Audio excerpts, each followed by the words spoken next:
আপনারা দেখছেন JTV24BD.com। এবং স্বৈরাচার পতনে প্রেরণা এই দিনে একই সঙ্গে আমরা বিনম্র শ্রদ্ধায় স্মরণ করছি স্বাধীনতা যুদ্ধে শহীদ বীর মুক্তিযোদ্ধাদের। আমরা গভীর শ্রদ্ধায় স্মরণ করছি জুলাই আন্দোলনে যারা শহীদ হয়েছেন তাদেরকে।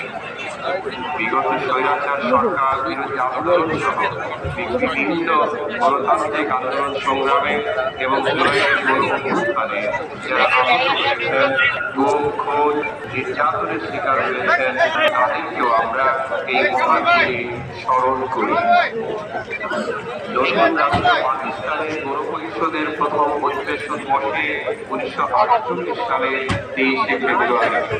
গণপরিষদে উর্দুকে পাকিস্তানের একমাত্র রাষ্ট্রভাষা হিসেবে গ্রহণের প্রস্তাব করা হয়। 1948 সালের মার্চ মাসে ঢাকা সফর করতে আসেন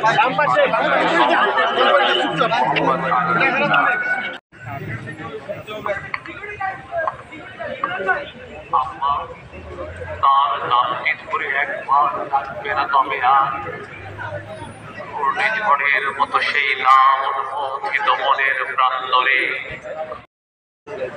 তাকে ডেকো না, আর একবার ডাকলে ঘৃণায় তুমি কুঁচকে উঠবে। সালাম, রফিকুদ্দিন, জব্বার, কি বিষণ্ণ থোকা থোকা নাম। এই এক সারি নাম বর্ষার